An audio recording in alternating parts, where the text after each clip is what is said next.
Marco est impitoyable avec les jeunes pilotes, mais son approche fonctionne. Alors, c'est l'avis de Yuri Vips, membre de la FIA Red Bull. Vips explique que l'Autrichien a pour habitude de mettre la pression sur ses pilotes, une forte pression. Le premier test que j'ai effectué en F1 avait pour but de me faire obtenir ma super licence. Je devais effectuer 300 km à bord d'une ancienne F1. J'étais au Japon et j'avais déjà manqué la moitié de ma saison en Super Formula à cause du Covid. J'ai alors reçu un appel de Marco disant « Va en Europe, dans 2 jours, tu mouleras ton baquet, et dans 3 jours tu seras au volant de la F1 de 2012. » Helmut aime que les choses soient faites à la dernière minute, il ne veut pas que nous soyons préparés. D'une certaine manière, il aime nous jeter dans le grand bain, si j'ose dire.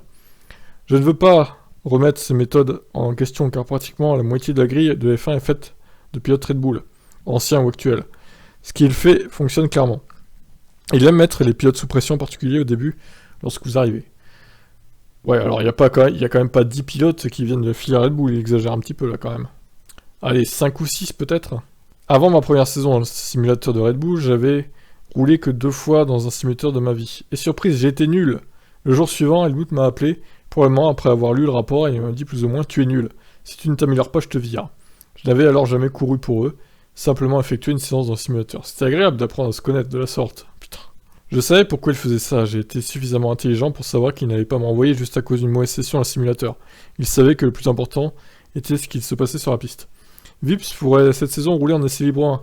La Formule 1 a exigé des équipes qu'elle fasse rouler au moins 2 fois des jeunes pilotes cette année. Franz Tost, directeur d'AlphaTauri, a peut-être vendu la mèche en expliquant que l'Estonien était pressenti pour rouler chez Red Bull un vendredi matin. Une situation que le concerné prend avec le sourire.